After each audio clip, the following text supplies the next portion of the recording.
It's about time.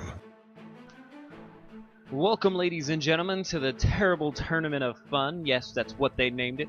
My name is Jeremy Paul, aka Sleepy Juice, and this is the Losers Round 1 Best of 3 between our red Terran player Snake and our, in fact, yellow Zerg player Inspector Gadge, which we're going to take it for Inspector Gadget.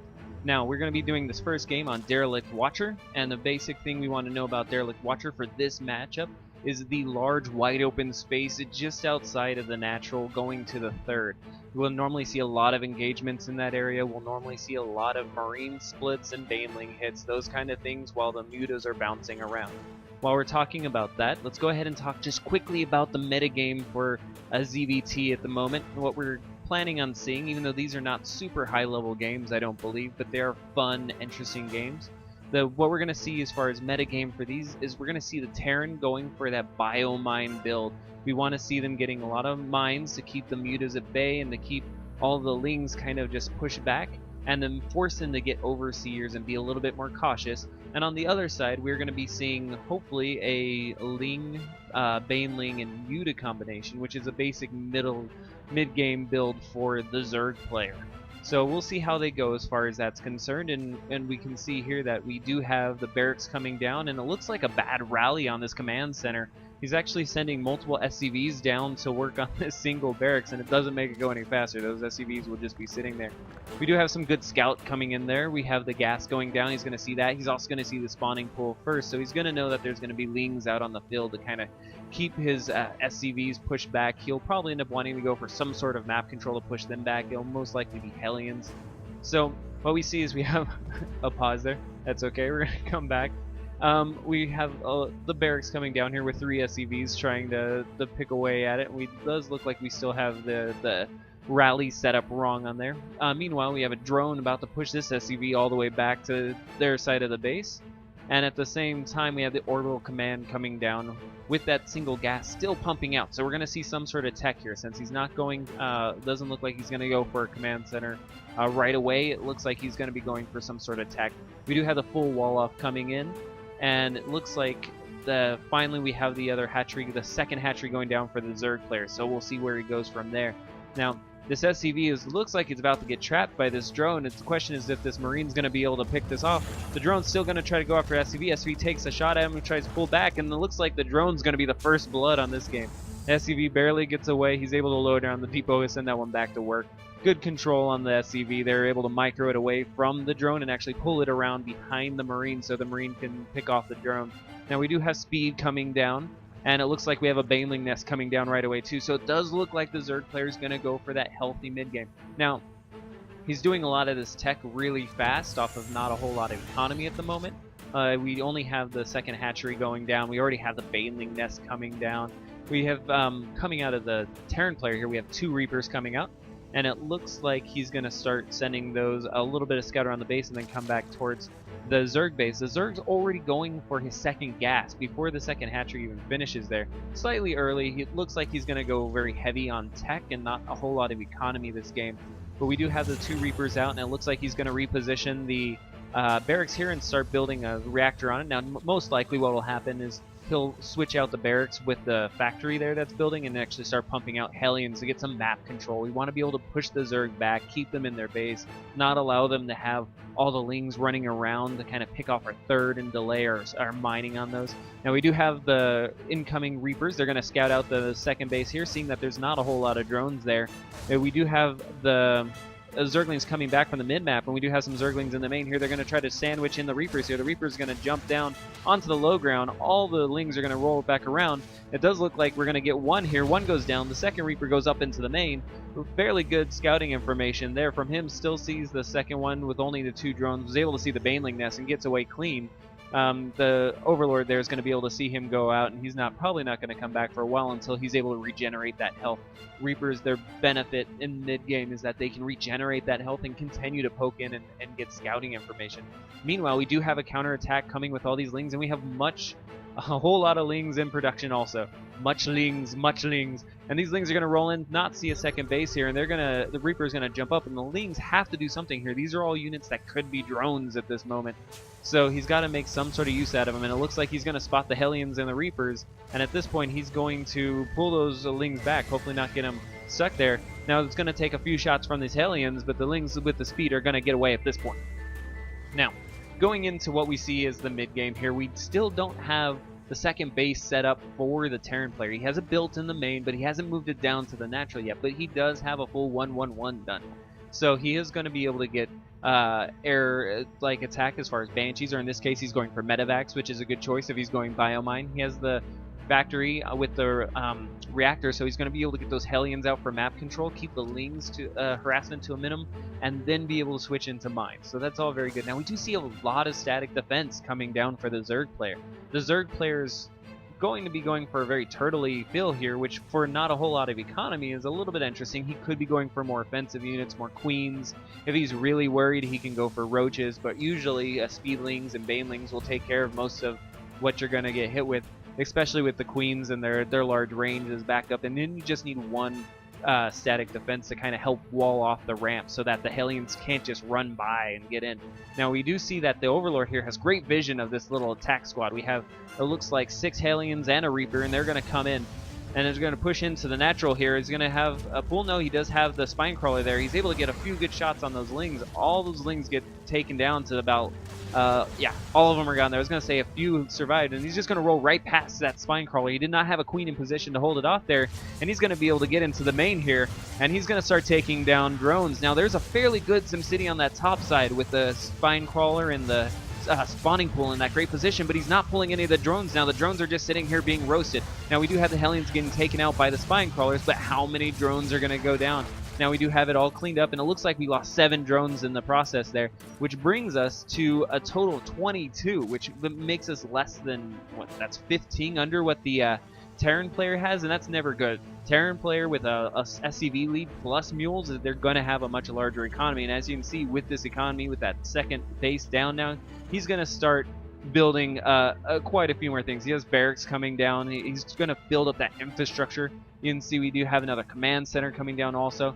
Now, meanwhile, on the Zerg side, all we have are drones. He's trying to catch back up. He's still going to try to push in with these lings and see if he can make a little bit of distraction, but we do have a good timing on his part, because we do have an SCV pool coming down to the natural at the same time, but they're going to pull back to the bunker, and it looks like he's going to roll in with the boys here, and the boys and the Marines are going to be able to take out those lings with only a couple losses. We only lost 2 SCVs in that whole thing. That's not bad at all. That's a very good.